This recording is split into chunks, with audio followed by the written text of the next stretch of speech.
அனைவருக்கும் வணக்கம். Sunday soul செஷன்ஸ்ல இன்னைக்கு இந்த நாளுடைய சிறப்பை பத்தி பார்க்கலாம். ஒவ்வொரு நாளுக்கும் தேசிய அளவிலோ உலக அளவிலோ ஒன்றுக்கு மேற்பட்ட சிறப்புகளோ இருக்கும். நம்ம எல்லாருக்கும் எல்லா நாளுடைய சிறப்பை பத்தியும் தெரிந்திருக்க வாய்ப்பில்லை. இன்றைய நாளுக்கும் பல சிறப்புகள் இருந்தாலும் 2 விஷயங்கள் என்ன ரொம்ப கவர்ந்தது. ஃப்ரெண்ட்ஷிப் டே அண்ட் ஃபர்கிவ்னஸ் டே. உலக அளவில் நட்புகளுக்கான தினம். அடுத்தது மன்னித்தலின் சிறப்பை உணர்த்தக்கூடிய தினம். இது நம்ம நட்பு வட்டாரத்திற்குள்ள கூட நடந்திருக்கும். எல்லாருமே இதை ஃபேஸ் பண்ணியிருப்போம். நம்ம சாதாரணமாக சொல்லக்கூடிய ஒரு விஷயம் நம்மளுடைய நட்பு வட்டாரத்துக்குள்ள தவறுதலாக புரிந்து கொள்ளப்பட்டிருக்கும். நாம் சரியாக சொல்லியிருக்கலாம், அவர்கள் தவறாக புரிஞ்சிருக்கலாம்.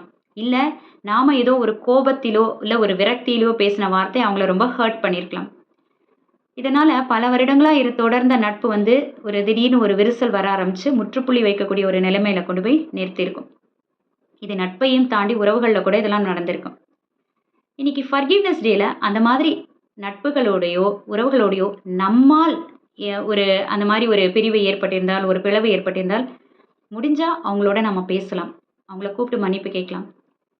அப்படி கேட்க முடியல அப்படின்னு சொன்னால் மானசீகமாக அவர்களுக்கு மன்னிப்பு கேட்கலாம்.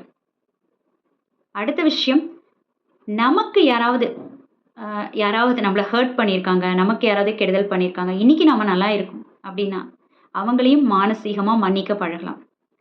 நம்ம கேட்கலாம், அவங்க நம்மளை இவ்வளோ ஹர்ட் பண்ணியிருக்காங்க, எதுக்கு மன்னிக்கணும்? நிறைய நேரத்தில் யோசிச்சு பாருங்களேன், நம்மளுக்கு யார் அப்படி ஒரு கெடுதல் பண்ணணும்னு நினச்சாங்க, இல்லை நம்மளை ஹர்ட் பண்ணணும்னு நினச்சாங்களோ இல்லை பண்ணினாங்களோ அவங்கெல்லாம் அதெல்லாம் தாண்டி அதெல்லாம் மறந்துட்டு ரொம்ப சந்தோஷமாக இருப்பாங்க. இந்த ஹர்ட் ஆனவங்க தான் கடைசி வரைக்கும் பல வருஷங்கள் கழிச்சும் அதை யோசிச்சுட்டு இன்னும் அது நமக்கு ஒரு எமோஷனல் ட்ராமாவில் கொண்டு போய் விடுது. ஸோ நம்மளுடைய மன நிம்மதியை பார்த்துக்கலாம், அதற்காகவாவது அவர்களை மன்னிக்கலாம். இது எல்லாவற்றையும் தாண்டி செல்ஃப் ஃபர்கிவ்னஸ்னு நான் ஏற்கனவே ஒரு வீடியோவில் சொல்லியிருக்கேன். மற்றவர்களை மன்னிக்க நாம் எப்போ நம்மளால் முடியும் அப்படின்னு சொன்னால், முதல்ல நம்மளை நாம் மன்னிக்கணும். நம்மளை நாம் மன்னிக்கணும்னா, நாம் ஏதாவது தவறு செய்திருந்தால், யாருக்காவது ஏதோ தவறு செஞ்சுருக்கோம் அப்படின்னு தோணுச்சுன்னா, மானசீகமாக நமக்கு நாம் மன்னிப்பு வழங்க வேண்டும். ஆமாம், நம்ம தெரியாமல் பண்ணிட்டோம், இன்னும் கொஞ்சம் அப்படி சரியாக செஞ்சுருக்கலாம், சரி இனிமே சரியாக பண்ணுவோம், அதுக்காக நம்மளை நாமளே மன்னித்து கொள்வோம் அப்படிங்கிற ஒரு இது வரணும். ஸோ நம்மளை நாம் மன்னிச்சாதான் நம்மளை சுற்றி இருக்கிறவங்களையும் நம்மளால் மன்னிக்க முடியும். அடுத்தது, நம்மளை நாம் கவனிக்காமல் விட்டுருப்போம், அதற்கும் மன்னிப்பு கேட்கணும். நாம் செய்த தவறுகளுக்கு மட்டும் இல்லை, சில நேரங்களில் ஆணோ பெண்ணோ தன் குடும்பத்தினருக்காகவும் சுற்றி உள்ளவர்களுக்காகவும் அவ்வளோ எல்லாத்தையும் தியாகம் பண்ணுவோம். நம்மளை நமக்கான செல்ஃப் கேர் எதுவுமே இருந்திருக்காது, தன்னை கவனிச்சிருக்கவே மாட்டோம். அப்படி இருந்தாலும் அதுவும் தவறு. நமக்கான கவனிப்பை நாம் வழங்கவில்லை அப்படின்னு சொன்னால் அதுவும் நமக்கே நாம் செய்து கொள்ளக்கூடிய பெரிய ஒரு தவறாகும். ஸோ அதற்காக நம்ம மன்னிப்பு கேட்டுக்கணும். உன்னை நான் சரியாக கவனிக்காமல் விட்டுட்டேன், எல்லாரையும் கவனித்தேன், ஆனால் ஒன்று நான் கவனிக்கலை, அதற்காக என்னை மன்னிச்சிரு அப்படின்னு சொல்லிட்டு நமக்கு நாமே மன்னிப்பு கேட்க பழக வேண்டும். இது கேட்கறதுக்கு ரொம்ப சாதாரணமாக இருக்கலாம், ஆனால் இதை செய்ய ஆரம்பிங்க.